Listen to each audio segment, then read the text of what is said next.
الحمد لله الذي هدانا لخير الأديان وشرفنا للسعادة الإسلام ومجدنا بطريق الصحابة والأولياء الكرام.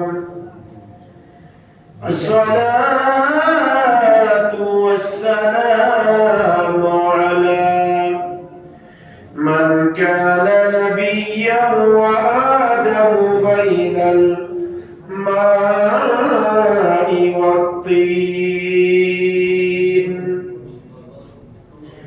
شفيع المذنبين، خاتم النبيين، وعلى آله وأصحابه إلى يوم الدين. أما بعد، فقد قال الله عز وجل في شان حبيبه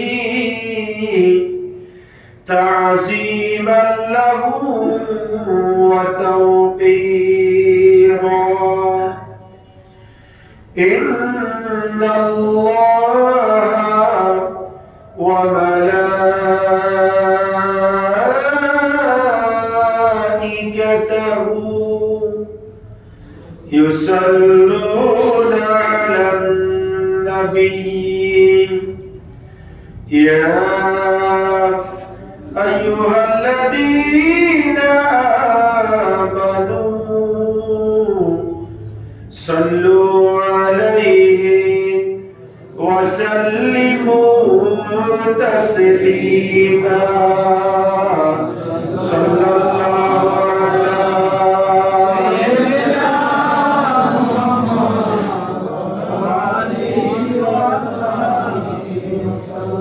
صلى الله على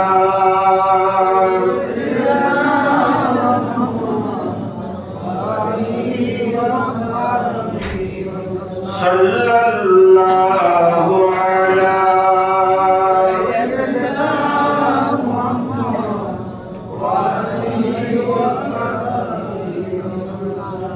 أعوذ بالله من الشيطان الرجيم. بسم الله الرحمن الرحيم. الذين ينفقون أموالهم بالليل والنهار سرا وعلانية فلهم أجرهم عند ربهم ولا خوف عليهم ولا هم يحزنون.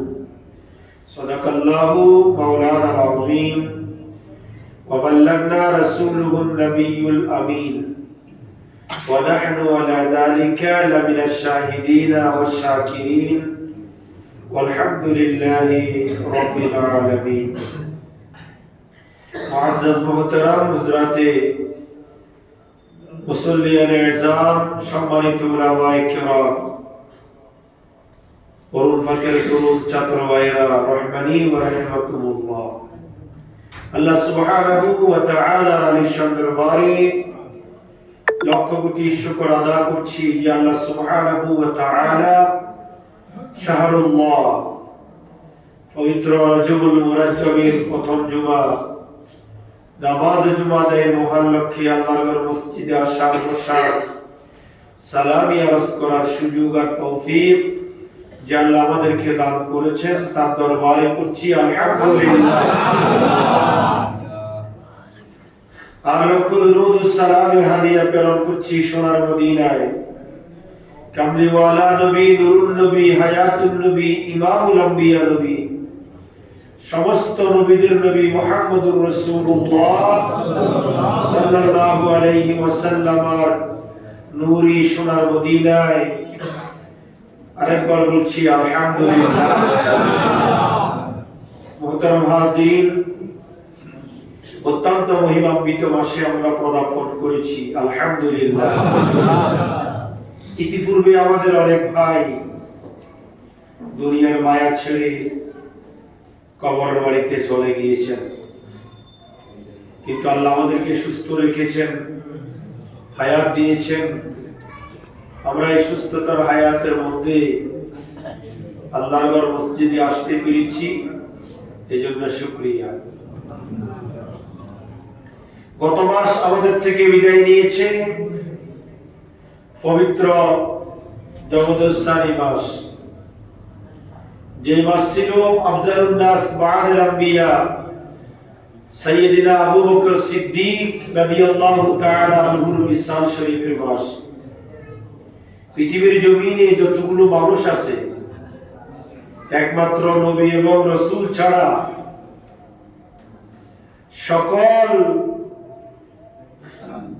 মানুষের ঊর্ধ্বে আল্লাহর পরে আমাদের নবীর স্থান। আমাদের নবীর পরে আদম ও সফিউল্লাহ থেকে ঈসা রূহুল্লাহ পর্যন্ত সমস্ত নবীদের স্থান। সকল মানুষের ঊর্ধ্বে যার স্থান, তিনি হচ্ছেন সাইয়্যিদুনা আবু বকর সিদ্দিক রাদিয়াল্লাহু তাআলা আনহু। জোরে বলুন সুবহানাল্লাহ।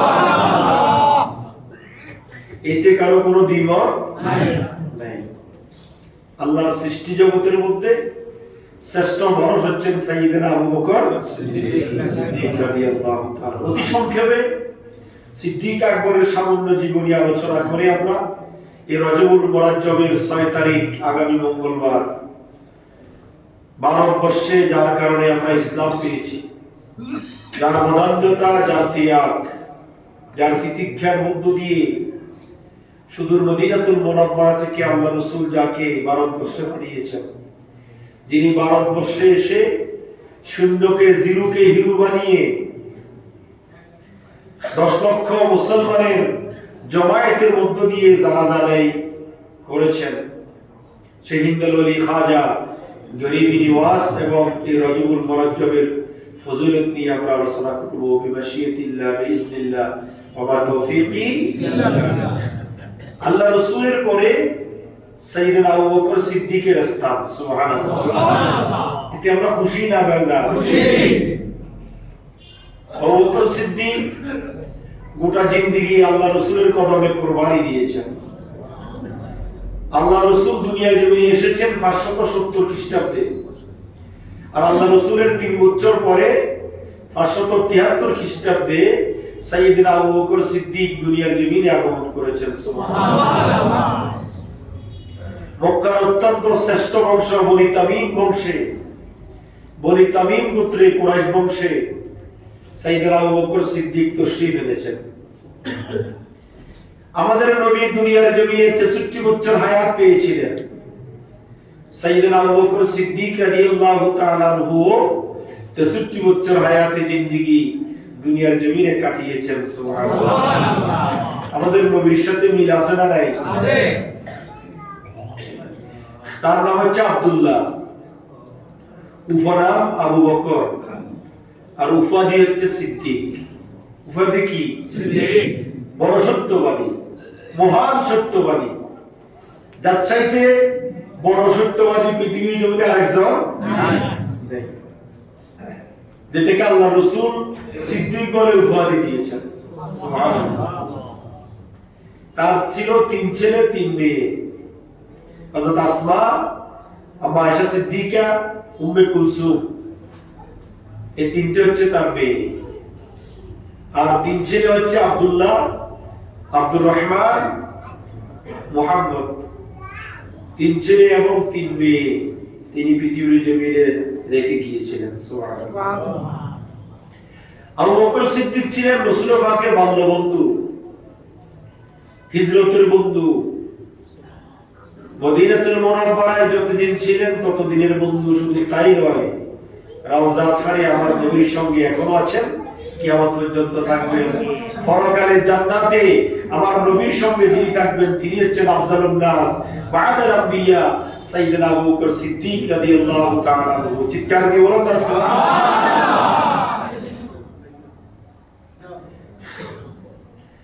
আবু বকর সিদ্দিক 38 বছর বয়সে ইসলাম গ্রহণ করেছেন। বয়স্কদের মধ্যে সর্বপ্রথম যিনি ইসলাম গ্রহণ করেছেন তিনি হচ্ছেন আবু বকর সিদ্দিক।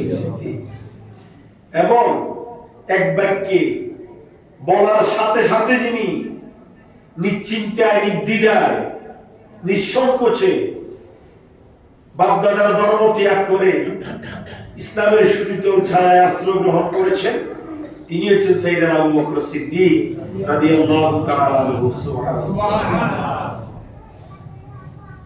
আবু বকর সিদ্দিক রাদিয়াল্লাহু তাআলা আনহু যখন তিনি ছিলেন বড় ব্যবসায়ী, ধনী, মক্কার শ্রেষ্ঠ ব্যবসায়ী ছিলেন, কিন্তু যেই দিন ঈমানের কালেমা পড়ে মুসলমান হয়েছেন, সেই দিন থেকে ব্যবসা বাণিজ্য, ঘরবাড়ি, দৌলত সবকিছুকে বিসর্জন দিয়ে আল্লাহ রাসূলের কদমে নিজের জীবনকে উৎসর্গ করে দিয়েছেন। শুধু তাই নয়, যখন ইসলাম গ্রহণ করতেছিলেন 40টা স্বর্ণ মুদ্রার মালিক ছিলেন। 40,000 স্বর্ণ মুদ্রা, কত হাজার?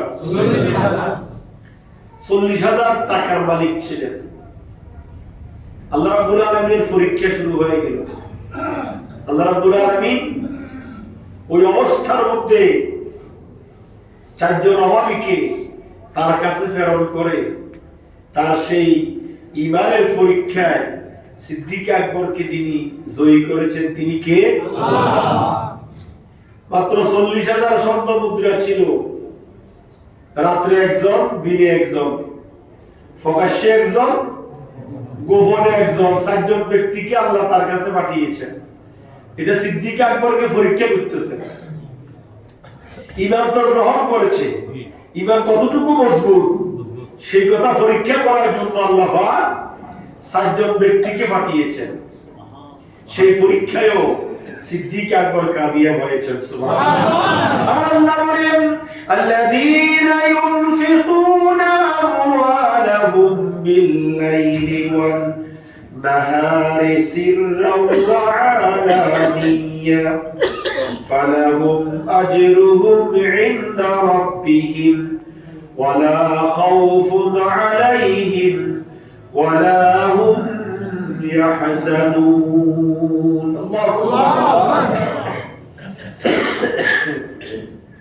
আল্লাহ বলছেন, তিনি আমার আবু বকর সিদ্দিক।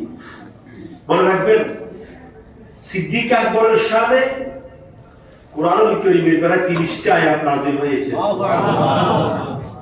একটা দুটা নয়, 30টা আয়াতে করিমা আবু বকর সিদ্দিকের শানে কি হয়েছে? নাযিল হয়েছে। আল্লাহ বলছেন, আল্লাযীনা ইউনফিকুনা আমওয়ালাহুম বিল-লাইলি ওয়ান-নাহারি সিররান ওয়া আলানিয়া। সিদ্দিক আকবর হচ্ছে এমন একজন ব্যক্তি যিনি ব্যয় করেছেন, ব্যয় করতে চিন্তা করেন নাই। বিল-লাইলি ওয়ান-নাহার, রাত্রে দিনে, সিররান ওয়া আলানিয়া, প্রকাশ্যে এবং গোপনে। ফালাহুম আজরুহুম ইনদা রাব্বিহিম, তার প্রতিদান আমি আল্লাহ পরকালে তার জন্য প্যাকেট করে জমা করে রেখেছি। সুবহানাল্লাহ। ওয়ালা খাউফুন আলাইহিম ওয়ালা হুম ইয়াহজানুন। দুনিয়ার জমিনে কি খাবে, কিভাবে বাঁচবে, কিভাবে জীবন যাপন করবে, তার চিন্তার কোনো কারণ নাই। সুবহানাল্লাহ।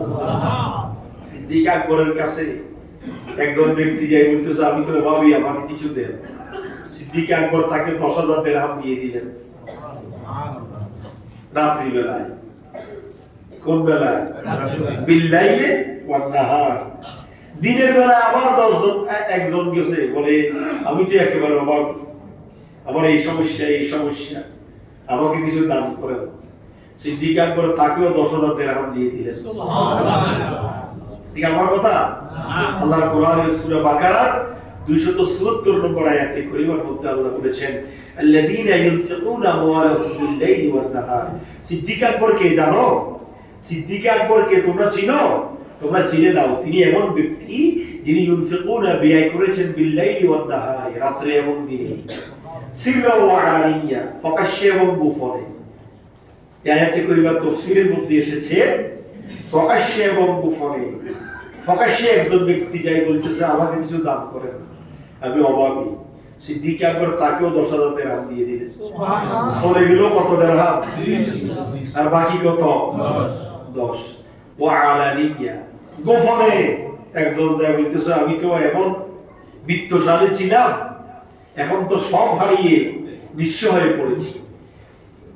লজ্জায় শরমে কারো কাছে চাইতেও পারি না, আপনি আমাকে কিছু দান করেন। সিদ্দিক আকবর তাকেও 10,000 টাকা দিয়ে দিলেন। সুবহানাল্লাহ। আল্লাহর রহমতের কলিজায় জোশ মেরেছে। আল্লাহ বলছেন, দুনিয়ার মানুষ শুনো, এমন মানুষ আমি দুনিয়াতে দেখি নাই। আমার সিদ্দিক আকবরকে আমি যত পরীক্ষা করেছি সব পরীক্ষায় কামিয়াব হয়েছে, ইসলাম গ্রহণ করেছে, স্ত্রী পরিবার ছেলে মেয়ে সব ছেড়ে নিঃস্ব হয়ে গিয়েছে। ওই মুহূর্তের মধ্যে ব্যবসা বাণিজ্য ছিল, তাও ত্যাগ করে দিয়েছে। সবকিছু ত্যাগ করে আমার নবীর কদমে নিজের জীবনকে উৎসর্গ করে দিয়েছে। তার কাছে ছিল 40,000 স্বর্ণ মুদ্রা। আমি আল্লাহ রাব্বুল আলামিন রাতে দিনে প্রকাশ্যে গোপনে 4 জন ব্যক্তিকে তার কাছে প্রেরণ করেছি। 4 জন ব্যক্তির কাছে তিনি হার মানেন নাই। তিনি 4 জন ব্যক্তিকে খুশি করে 40,000 স্বর্ণ মুদ্রা দিয়ে দিয়েছেন। আমি আল্লাহ রাব্বুল আলামিন হাকামুল হাকিমিন, ফালাহুম আজরুহুম ইনদা রাব্বিহিম ওয়ালা খাউফুন আলাইহিম ওয়ালা হুম ইয়াহজানুন। তার চলার জন্য, থাকার জন্য, বসবাস করার জন্য, অন্য বস্ত্রের জন্য যা কিছু প্রয়োজন আমি আল্লাহ গায়বী খজিনা থেকে তার জন্য প্রস্তুত করে রেখেছি। তিনি হচ্ছেন সিদ্দিক আকবর রাদিয়াল্লাহু তাআলা। ঈমানের দলের কলেমা গ্রহণ করার পরে কয়েকজন ব্যক্তিকে চড়া মূল্যে আযাদ করেছেন। হযরত বেলাল, হযরত আম্মার, হযরত খাব্বাব, হযরত সুয়াইবা, এই বড় বড় অনেক চড়া মূল্যে এই সমস্ত দাস দাসীগুলোকে তিনি আজাদ করে মুক্ত করে দিয়েছেন। সুবহানাল্লাহ। শুধু তাই নয়, আমরা জানি তাবুকের যুদ্ধ হয়েছিল 9 হিজরিতে। কত হিজরিতে? সিরিয়ার তার প্রান্তে বাইজেন্টাইন বাহিনীর সঙ্গে 630 খ্রিস্টাব্দে 40,000 সৈন্য নিয়ে তাবুকের যুদ্ধ হয়েছিল।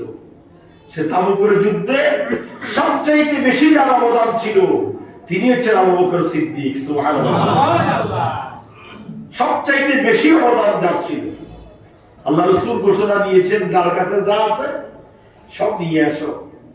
সবাই এই পরের দিন সকালবেলায় মসজিদে নববী শরীফের সামনে স্তূপ হয়ে গিয়েছে। মহিলারা গলার চেন, কানের দুল, নাকের বালি সবকিছু এনে হাজির করে দিয়েছেন। দেখা যাচ্ছে না সাইকুলিবাকে। সুবহানাল্লাহ। কয়জন? আল্লাহ রাসূল বলেন, আইনা আলী, আমার আলী কোথায়? মেয়ে জামাই আলী এক পাশ থেকে এসে বলছে, লাব্বাইকা ওয়া সাদাইকা ইয়া রাসূলুল্লাহ, আমি তো হাজির।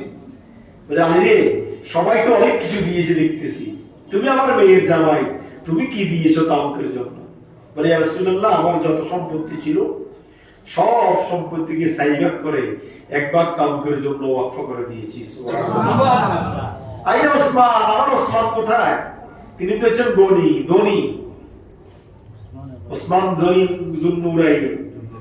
ওসমান রাদিয়াল্লাহু তাআলা বলছেন, লাব্বাইকা ইয়া রাসূলুল্লাহ, তুমি কি দিয়েছো? ইয়া রাসূলুল্লাহ, আমার যত সম্পত্তি আছে। সবচেয়ে মক্কার ধনী ছিলেন হযরত ওসমান, বেশি সম্পত্তির মালিক ছিলেন, কয়েকশো খেজুরের বাগানের মালিক ছিলেন। কিন্তু আল্লাহ রাসূলের জীবদ্দশায় সব খেজুরের বাগানগুলা গরিব গরিব সাহাবীদেরকে ওয়াকফ করে দিয়েছেন, নিজের জন্য কিছুই রাখেন নাই। সুবহানাল্লাহ। বলে, যাও ওসমান, তুমি কি দিয়েছো? বলে, ইয়া রাসূলুল্লাহ, আমার তো যা সম্পত্তি আছে আমি সব সম্পত্তিকে 4 ভাগ করে 2 ভাগ তাবুকের জন্য ওয়াকফ করে দিয়েছি। সুবহানাল্লাহ। বলে, তাই ওমর, আমার ওমর কোথায়? ওমর রাদিয়াল্লাহু তাআলা বের হয়েছে, ইয়া রাসূলুল্লাহ, আমি তো হাজির। তুমি কি দিয়েছো? ইয়া রাসূলুল্লাহ, আমার তো তেমন কোনো সম্পদ নাই, আমার যা সম্পত্তি আছে 3 ভাগের 2 ভাগ আমি তাবুকের জন্য ওয়াকফ করে দিয়েছি। সুবহানাল্লাহ। দেখা যাচ্ছে না হযরত আবু বকরকে মসজিদে নববী শরীফের ফিলারের এক পাশে দাঁড়িয়ে 2 চোখের পানি ফেলে ফেলে কান্নাকাটি করছে। হযরত আবু বকর, আমার রাসূল বলেন, আবু বকর, তুমি কি দিয়েছো? বলে, ইয়া রাসূলুল্লাহ, আমার তো কোনো সম্পদ নাই, ইসলাম গ্রহণ করার পর থেকে তো সব দিতেই আসতেছি, এই যে আমার সম্পত্তির গাতলি আপনি গ্রহণ করুন। আমার ঘরের ভিতর জাগতিক সম্পদ বলতে যা বুঝায় সব কিছু আমি একত্রিত করে তাবুকের যুদ্ধের জন্য ওয়াকফ করে দিয়েছি।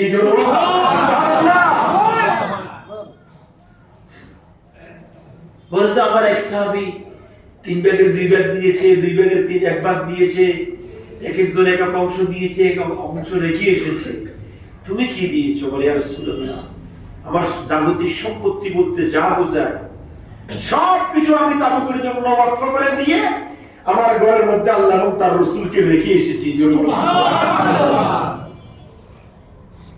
আল্লাহ এবং রাসূল বলেন আল্লাহর রহমতের জন্য করে যায় জোশ মেরেছে। সবার সম্পত্তির চাইতে সিদ্দিক আকবরের তাবুকের জন্য দানকে আল্লাহ বেশি কবুল করে নিয়েছেন। প্যাকেট খুলে দেখে সিরা কাপড়, তালিযুক্ত কাপড়, সিরা কাপড়, সুরাজ চাই, তারপরে গ্লাস, প্লেট, পুরাতন চামচ, এই সমস্ত গুলা। আল্লাহ রাসূল বলে আল্লাহ জিবরিল আমিনকে পাঠিয়ে দিলেন, ইয়া রাসূলুল্লাহ, এই তাবুকের জন্য যে পাহাড় দেখতেছেন সম্পত্তি, যে যতই দান করুক না কেন আল্লাহর আরশ আজিমে সিদ্দিক আকবরের দান বেশি কবুল হয়েছে। আল্লাহু আকবার। বলে কি আপনার সাহাবীরা যখন তাবুকের যুদ্ধে ক্ষত বিক্ষত হবে, ডাক্তার কোথায় পাবে, ব্যান্ডেজ কোথায় পাবে? সিদ্দিক আকবর রাসূলের চাই যদি একটু ক্ষত স্তনে লাগিয়ে দেওয়া হয় রক্ত বন্ধ হয়ে যাবে। আল্লাহু আকবার। ব্যান্ডেজ কোথায় পাবে? এই তালিযুক্ত সিরাযুক্ত কাপড়গুলো দিয়ে ক্ষত বিক্ষত সাহাবায়ে কেরামের শরীর বাঁধে ইসলামের ঝান্ডা উড্ডীন করবে সাহাবায়ে কেরাম। এইজন্য সিদ্দিক আকবরের দান আল্লাহর দরবারে বেশি কবুল হয়েছে। সুবহানাল্লাহ। হিজরতের সাথী হয়েছেন সিদ্দিক আকবর।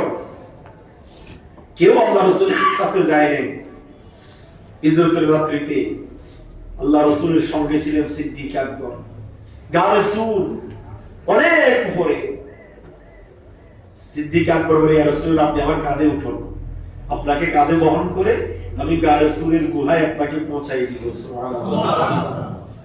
গায়ে সুরে পৌঁছে বিশাল গর্ত, পুরানো গর্ত, সেটা পরিষ্কার করে সিদ্দিক আকবর বলে, ইয়া রাসূলুল্লাহ, আপনি আগে নামবেন না গর্তের ভিতরে। যদি গর্তের ভিতরে কোনো সাপ বিচ্ছু থাকে, আপনি নামার সাথে সাথে আপনাকে দংশন করবে, আপনার জীবন নাশ হয়ে যেতে পারে, চলে যেতে পারে। ইয়া রাসূলুল্লাহ, আমি চাই আমি জীবিত থাকতে আপনি রাসূল আগে দুনিয়ার জমিন থেকে চলে যাবেন, তা হতে পারে না। আমি চলে যেতে পারি, আপনি রাসূল অক্ষত থাকুন।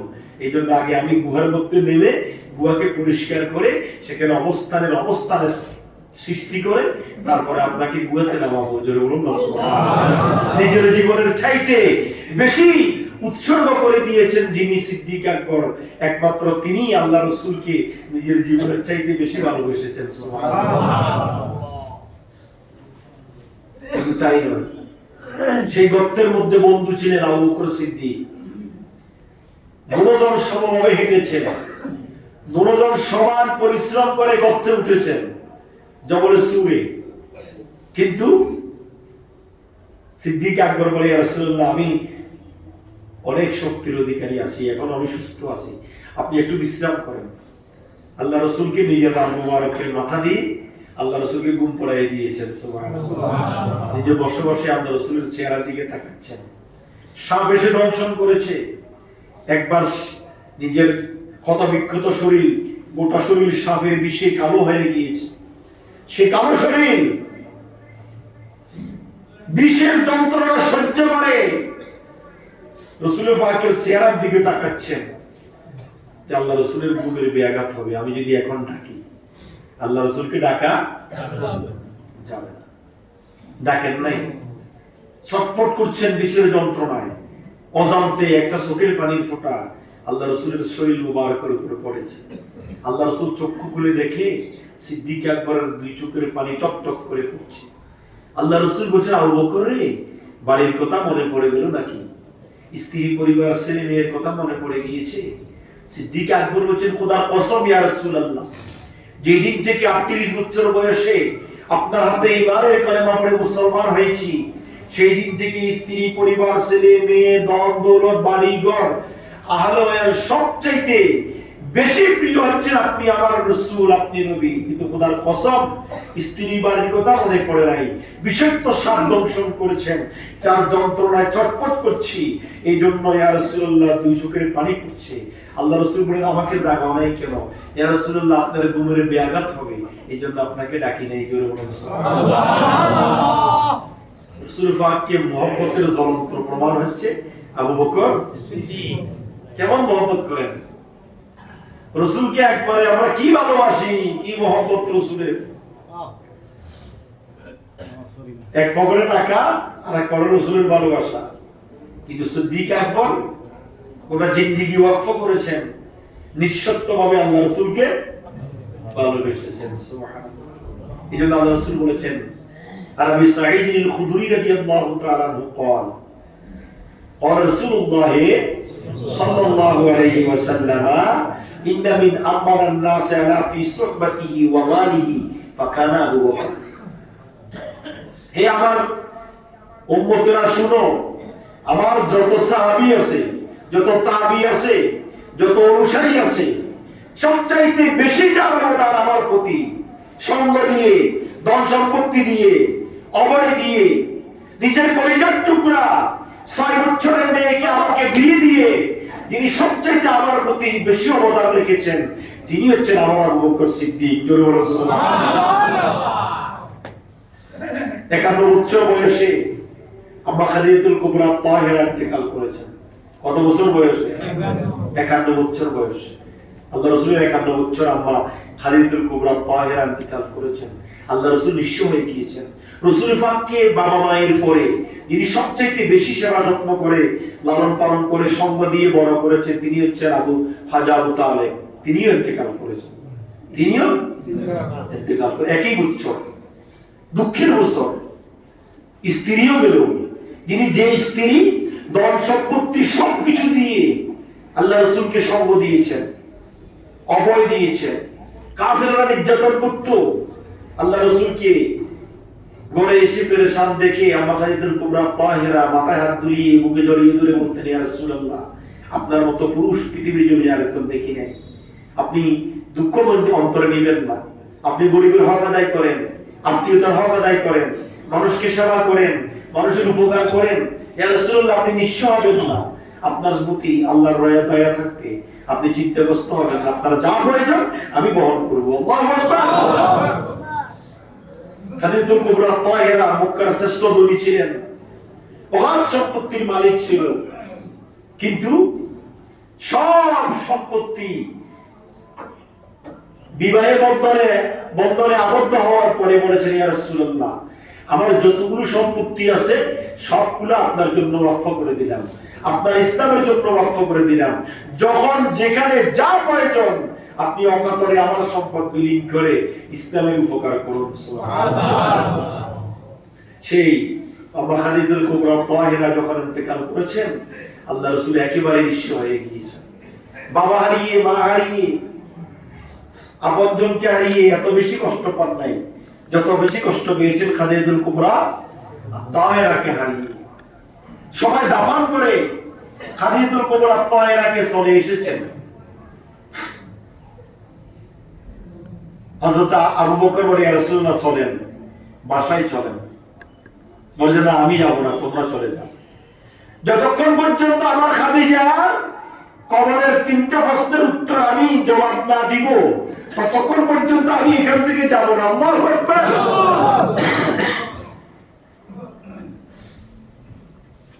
সাথে সাথে আল্লাহ জিবরিল আমিনকে পাঠিয়ে দিলেন। জিবরিল আমিন এসে বলছে, ইয়া রাসূলুল্লাহ, আল্লাহ আরশ আজিম থেকে আপনাকে সালাম দিয়েছে। সুবহানাল্লাহ। আল্লাহ আরশ আজিম থেকে আপনাকে কি দিয়েছে? সালাম দিয়েছে। আল্লাহ বলেছে খাদিজার প্রশ্নের জবাব আল্লাহ নিজে দিবেন, সুতরাং আপনি বাসায় চলে যান। আল্লাহু আকবার। খাদিজাকে আল্লাহ কেমন ভালোবাসতেন! খাদিজার প্রশ্নের জবাব কে দিবে? আল্লাহ দিবে। আপনাকে বাসায় চলে যেতে বলেছে। আল্লাহ রাসূল বাসায় এসেছেন, চেহারা মলিন, চেহারা একবারে কি মলিন। আল্লাহ রাসূলের অবস্থা দেখে সিদ্দিক আকবর নিজেকে ক্ষান্ত রাখতে পারতেছেন না। আল্লাহ রাসূলের চেহারা মলিন, আমি কিভাবে শান্তিতে থাকবো? আল্লাহ রাসূলের এই মুহূর্তের ভিতরে আবু বকর সিদ্দিক প্রস্তাব দিলেন, ইয়া রাসূলুল্লাহ, আপনার একজন জীবন সঙ্গীর প্রয়োজন। আমার কলিজার টুকরা 6 বছরের মেয়ে আয়েশা সিদ্দিকাকে আপনার জন্য ওয়াকফ করে দিলাম। সুবহানাল্লাহ। 9 বছর বয়সে বালেগ হয়েছেন, বালেগা হয়েছেন, লাইলাতুল জুফাফ হয়েছে, বাসায় এনেছেন। আয়েশা সিদ্দিকা অল্প কয়েক বছর আল্লাহ রাসূলের সাথে ছিলেন। যখন সবেমাত্র পূর্ণ যুবতী হয়ে উঠেছেন, তখনই আল্লাহ রাসূল দুনিয়ার জমিন থেকে চলে গেলেন, বিদায় নিয়েছেন। এই অল্প সময় 5 থেকে 7 বছর বয়স আল্লাহ রাসূলের জীবনের সঙ্গী ছিলেন। এই অল্প সময়ে কোরআন, হাদিস, ইজমা, কিয়াস, ফিকহ, তাফসীর, বালাগাত, ফাসাহা, যতগুলো কিতাব, শরীয়ত, তরিকত, হাকিকত, মারিফতের যত জ্ঞান আম্মা আয়েশা সিদ্দিকা অল্প সময়ে নিজের ভিতরে আয়ত্ত করে নিয়েছেন আল্লাহ রাসূল থেকে। সুবহানাল্লাহ। আম্মা হাফসা রাদিয়াল্লাহু তাআলা আনহা, আম্মা জুওয়াইরিয়া রাদিয়াল্লাহু তাআলা আনহা, বয়স্ক উম্মুল মুমিনিনেরা নিজেদের রাত্রিগুলো আয়েশা সিদ্দিকাকে দিয়ে দিতেন। ইয়া রাসূলুল্লাহ, আমাদের ফালাক ক্রমে যে রাত্রিগুলো আমাদের কাছে পড়ে, আপনি সেই রাত্রিতে আমাদের কাছে থাকার দরকার নাই, আপনি আয়েশা সিদ্দিকার কাছে থাকেন। সুবহানাল্লাহ। কারণ আমরা তো আপনার থেকে কোনো কিছু আয়ত্ত করতে পারতেছি না। আয়েশা সিদ্দিকা যুবতী, সে আপনার থেকে শরীয়ত, তরিকত, হাকিকত, মারিফত, কোরআন, হাদিস, ইজমা, কিয়াস, ফিকহ, আদব, তাফসীর সবকিছু আয়ত্ত করে নিবে। অল্প সময়ের মধ্যে সবকিছু আয়ত্ত করে নিয়েছেন আম্মা আয়েশা সিদ্দিকা। আর আল্লাহ রাসূলের ইন্তেকালের পরে সাহাবায়ে কেরাম যখন কোন সমস্যায় পড়তেন শরীয়ত সংক্রান্ত, কার কাছে যাবেন? পর্দার আড়ালে আম্মা আয়েশা সিদ্দিকার কাছে আসতেন। সুবহানাল্লাহ। প্রশ্ন করতেন, আয়েশা সিদ্দিকা মুহূর্তের ভিতরে পর্দার আড়াল থেকে তার সুষ্ঠু সমাধান দিয়ে দিতেন। সুবহানাল্লাহ। আয়েশা সিদ্দিকা রাদিয়াল্লাহু তাআলা আনহা তীক্ষ্ণ জ্ঞানের অধিকারী ছিলেন। শুধু তাই নয়, আল্লাহ রাসূলের ইন্তেকালের পরে জীবদ্দশায় যিনি আল্লাহ রাসূলের মুসল্লায় দাঁড়িয়ে, মিম্বরে দাঁড়িয়ে খুতবা দিয়েছেন, মুসল্লায় মেহরাবে দাঁড়িয়ে নামাজের ইমামতি করেছেন, তিনি হচ্ছেন সিদ্দিক আকবর রাদিয়াল্লাহু তাআলা। শুধু তাই নয়, আল্লাহ রাসূলের ইন্তেকালের পরে আবু বকর সিদ্দিক যখন খেলাফতে আসীন হয়েছেন, ইয়ামামার যুদ্ধ হয়েছে। কিসের যুদ্ধ? ইয়ামামার যুদ্ধে অসংখ্য হাফেজ কোরআন শাহাদাতের শরাফ পান করেছেন। হযরত ওমর ফারুক পরামর্শ দিলেন, হে আবু বকর সিদ্দিক, এই অবস্থায় হাফেজ কোরআনে চলে যাচ্ছে, কোরআন তো কি হয়ে যাবে? বিলীন হয়ে যাবে, বিলুপ্ত হয়ে যাবে। সুতরাং আপনি কি করুন, এই কোরআন সংকলন করুন। সিদ্দিক আকবর বলে, যে কাজ আল্লাহ রাসূল করে নাই সেই কাজ কমদিন কালের জন্য আমি করব না। আমার পক্ষে এত বড় কাজ কঠিন। ওমর ফারুক বলে, উম্মতের উপকারের জন্য বেদাত, যে বেদাত উম্মতের উপকারে আসে, যে বেদাত মুসলমানদের উপকারে আসে, যে বেদাত মানুষকে আল্লাহ পর্যন্ত পৌঁছায় দেয়, সে বেদাত হচ্ছে নেমল বেদাত, উত্তম বেদাত, সেটাতে সওয়াব আছে। সুতরাং আপনি করুন। ওমর ফারুকের নির্দেশ ক্রমে হযরত যায়েদ বিন সাবিতকে প্রধান ওহী লেখক, তাকে প্রধান বানিয়ে আল্লাহ রাসূল একটা কমিটি, হযরত আবু বকর সিদ্দিক একটা কমিটি করে দিলেন। সেই কমিটির সর্বপ্রথম যিনি কোরআন সংকলন করেছেন তিনি হচ্ছেন আবু বকর সিদ্দিক রাদিয়াল্লাহু তাআলা আনহু। পরবর্তীতে ওমর ফারুকের খেলাফতের পরে হযরত ওসমান বিন নুরাইনের খেলাফতের আমলে চূড়ান্তভাবে কোরআনুল কারীমের 30 পারা পান্ডুলিপিতে কি হয়েছে পরিণত। আগে ছিল গাছে, বাঁশে, দেওয়ালে, ওয়ালে, পাথরে, গাছের পাতায়, গাছের বাগানে, বিভিন্ন জায়গায় ছিল। সিদ্দিক আকবরের শুরুতে তিনি এই কোরআনের একটা পান্ডুলিপি জমা করেছেন। সেটা তিনি আল্লাহ রাসূলের স্ত্রী ওমর রাদিয়াল্লাহু তাআলা আনহুর মেয়ে হাফসার কাছে জমা রেখেছেন। যতদিন হাফসা রাদিয়াল্লাহু তাআলা আনহা ছিলেন ততদিন তার কাছে কোরআনের পান্ডুলিপিটি ছিল। সেখান থেকে হযরত ওসমান সে পান্ডুলিপির সাথে অসংখ্য হাফেজে কোরআনকে এক করে তিনি এই কোরআন জমা করেছেন। চূড়ান্তভাবে যিনি কোরআন জমা করেছেন তিনি ছিলেন ওসমান গনি। আর সর্বপ্রথম যিনি প্রাথমিকভাবে কোরআন সংকলন করেছেন তিনি ছিলেন আবু বকর সিদ্দিক রাদিয়াল্লাহু তাআলা। অনাড়ম্বর জীবন যাপন ছিল, কোনো অহংকার ছিল না, গর্ব ছিল না। মিম্বরে খুতবা দিতেন তালিযুক্ত কাপড়, সিরা কাপড়, অপরিষ্কার কাপড়, শুধুমাত্র পবিত্র ছিল। এক সপ্তাহ ধরে পড়ছে, জুমার দিনও সেটা বলে খুতবা দিতেছে, উপায় নেই, নতুন কোনো কাপড় নাই।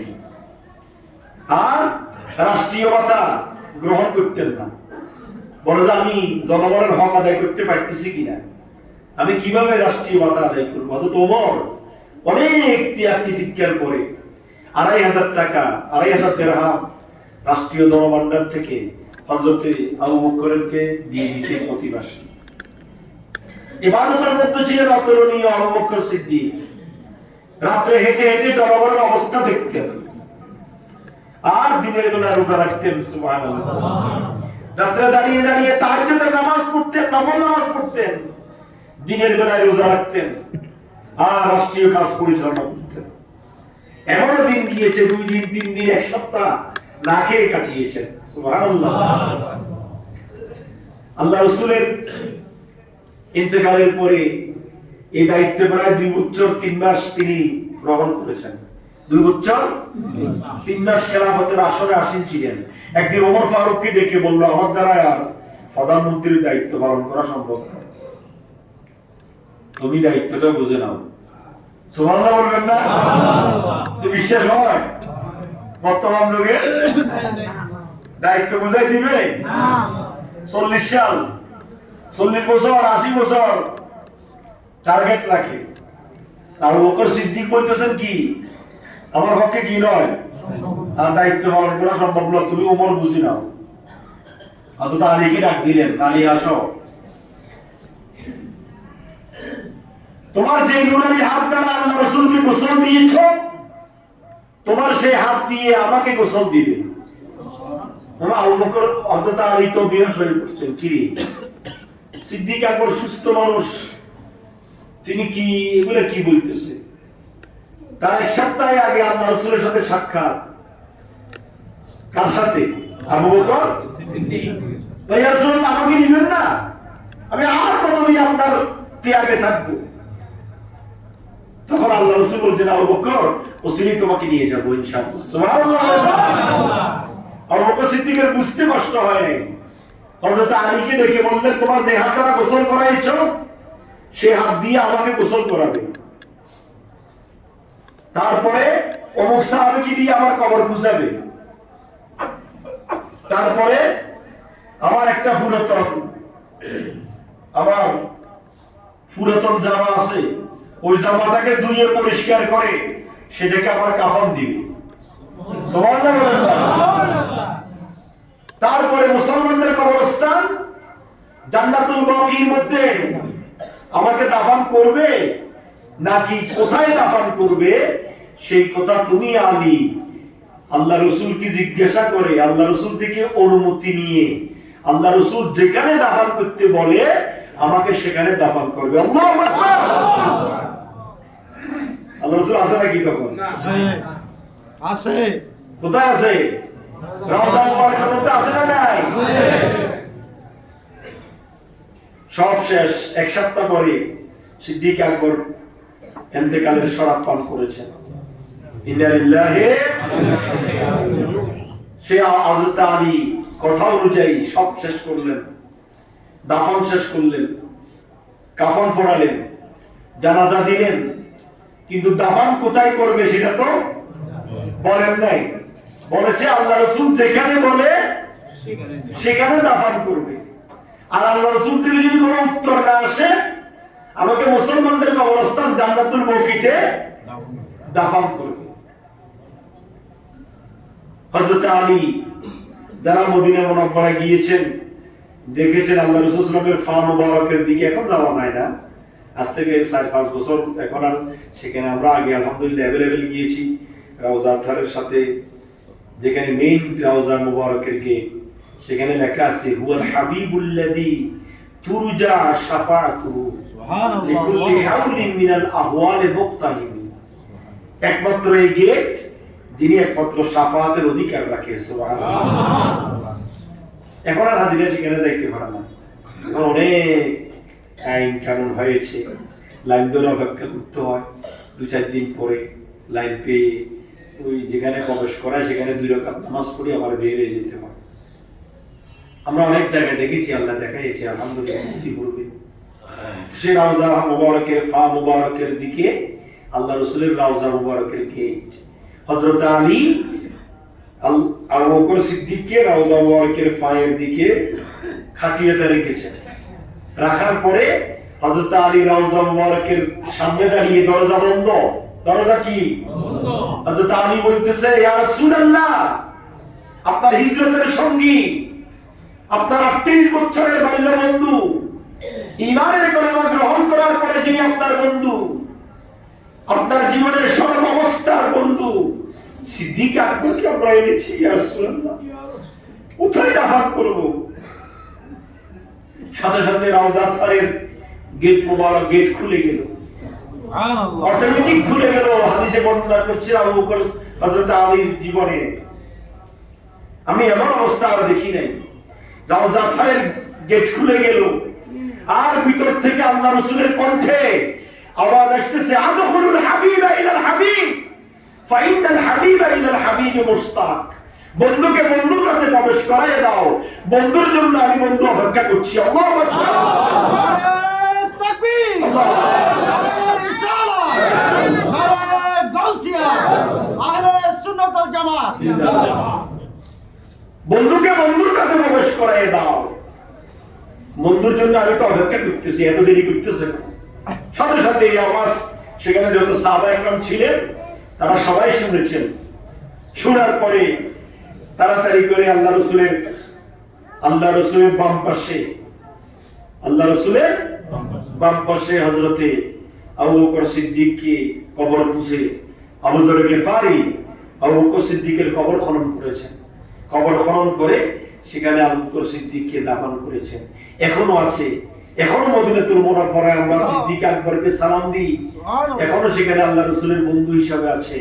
জান্নাতের মধ্যে আল্লাহ রাসূলের বন্ধু হিসেবে থাকবেন আফজালুন নাস বা'দাল আম্বিয়া সাইয়্যিদুনা আবু বকর সিদ্দিক রাদিয়াল্লাহু তাআলা আনহু। হুজুর বলুন সুবহানাল্লাহ। এইভাবে একজনও নয়, দুইজনও নয়, গোটা মাস যদি সিদ্দিক আকবরের শানে আলোচনা করা হয়, সিদ্দিক আকবরের 63 বছরের হায়াতের জিন্দেগির আলোচনা শেষ।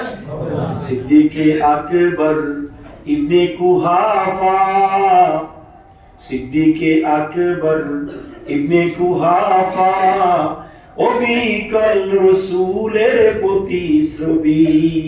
সুবহানাল্লাহ। আল্লাহ রাসূলকে যদি দেখতে চাও, সিদ্দিক আকবরকে দেখো। সিদ্দিক আকবরের গোটা জিন্দেগি আল্লাহ রাসূলের অনুসরণ। সুবহানাল্লাহ। শেষ। আমরা গত মাসের আলোচনা এই মাসে কিছুটা আপনাদেরকে হিস দিলাম, এক জুমায় শেষ করে দিলাম। এইটা হচ্ছে রজবুল মুরাজ্জব। আজকে রজবুল মুরাজ্জবের 2 তারিখ। কয় তারিখ বলেন না? 2 তারিখ। আগামী 6 তারিখ মঙ্গলবার। 6 তারিখ কি বার? মঙ্গলবার। আমাদের বাংলাদেশে কোন নবী আছে? আপনারা কেউ জানেন বাংলাদেশে কোন নবীর মাজার শরীফ আছে? না। পাকিস্তানে? না। ইন্ডিয়াতে? না। এই ভারতীয় উপমহাদেশের মধ্যে কোন নবী আল্লাহ প্রেরণ করেন নাই। হযরত খাজা গরিব নিওয়াজ মুঈনুদ্দিন চিশতি আজমিরি, তিনি মদিনাতুল মুনাওয়ারায় শেষ বয়সে গিয়েছেন। মদিনাতুল মুনাওয়ারাতে তিনি থাকবেন, জীবন শেষ করবেন। সেই খাজা মুঈনুদ্দিন চিশতি রওজা থারের পাশে বসে চক্ষু বন্ধ করে মুরাকাবায় বসে বসে আল্লাহ রাসূলের সাথে কথা বলতেছেন। সুবহানাল্লাহ বলবেন না?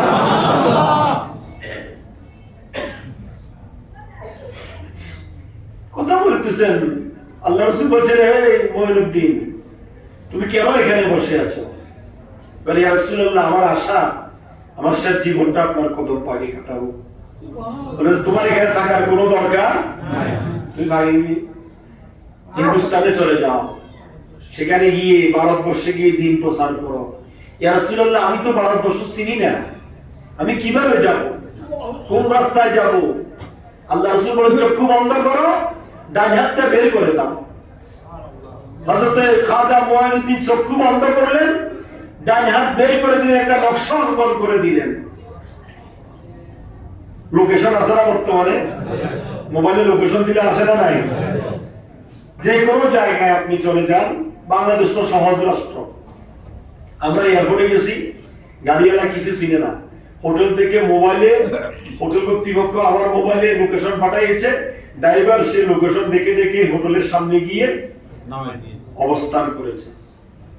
আল্লাহ রাসূল এই লোকেশনের ব্যবস্থাপনা এই 2010 বছর আমরা দেখতেছি, কি বলেন ঠিক কিনা? কিন্তু 1000 বছর আগে আল্লাহ রাসূল সেই লোকেশন হযরত খাজা মুঈনুদ্দিনকে দিয়েছেন। সুবহানাল্লাহ।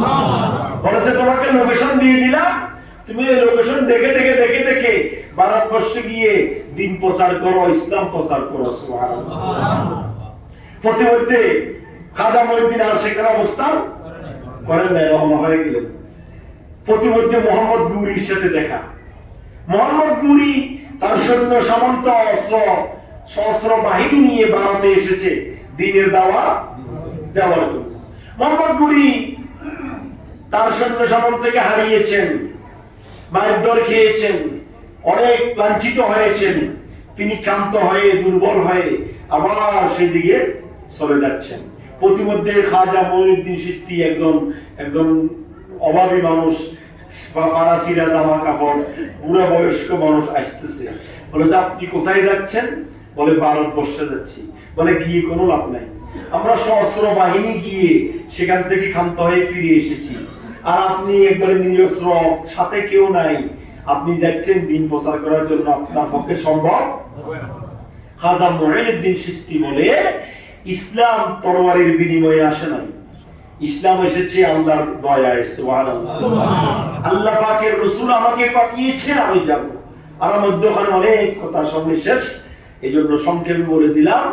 সেখান থেকে খাজা মুঈনুদ্দিন বর্তমানে যেখানে তিনার রওজা মুবারক, সে খাজা মুঈনুদ্দিন চিশতি সেখানে এসেছেন। মোহাম্মদ গুরির সাথে দেখা, তিনিও তাকে দুর্বল করে দিয়েছেন। সেখানে এসেছেন, রাজা গুরগোবিন্দের সাথে যুদ্ধ হয়েছে। আয়নার পাহাড়ের, আয়নার সাগরে সেখানে পানি, খাজা মুঈনুদ্দিন চিশতি নিজের কারামত জাহির করেছেন। গোটা আয়নার সাগরের পানিগুলো এক বদনা পানির মধ্যে ঢুকাই নিয়েছেন। সুবহানাল্লাহ। এটা ইতিহাস নয়, কিচ্ছা কাহিনী নয়, এটা বাস্তব কথা। খাজা গুরগোবিন্দ বাদশা খাজা মুঈনুদ্দিন চিশতির এটা দেখে বলে যে শ্রেষ্ঠ জাদুকর। দুর্গম নাউজুবিল্লাহ। তারাগার পাহাড়ে যুদ্ধ হয়েছে, মুসলমানেরা জয়ী হয়েছেন। খাজা মুঈনুদ্দিন চিশতি দীর্ঘদিন ছিলেন। থাকতে থাকতে থাকতে থাকতে অল্প কয়েকদিনের মধ্যে অসংখ্য ভক্তবৃন্দের তার অনুসারী হয়েছে। কিছুদিন পরে দিন প্রচার করেছেন। তার অসংখ্য মুরিদিন, মুহিব্বিন, ভক্তবৃন্দ ছিল। তারা আস্তে আস্তে আস্তে আস্তে মুসলমান বাড়তেছে। বাড়তে বাড়তে দেখা গেল গোটা ভারতবর্ষে এবার মুসলমানের সংখ্যা বেড়েই চলছে। সুবহানাল্লাহ। আস্তে আস্তে বাড়ছে। খাজা মুঈনুদ্দিন চিশতিকে আল্লাহ ডাক দিয়েছেন, আল্লাহর ডাকে সাড়া দিয়েছে। এই 6 রজব, রজবুল মুরাজ্জবের 6 তারিখ, আগামী মঙ্গলবার হচ্ছে সেই খাজা মুঈনুদ্দিন চিশতি আজমিরি রাদিয়াল্লাহু তাআলা আনহু ওফাত শরীফ। তিনি ইন্তেকাল করেছেন। তার জানাজায় 10 লক্ষের অধিক মুসলমান জমায়েত হয়েছে। যখন এসেছেন একজনও।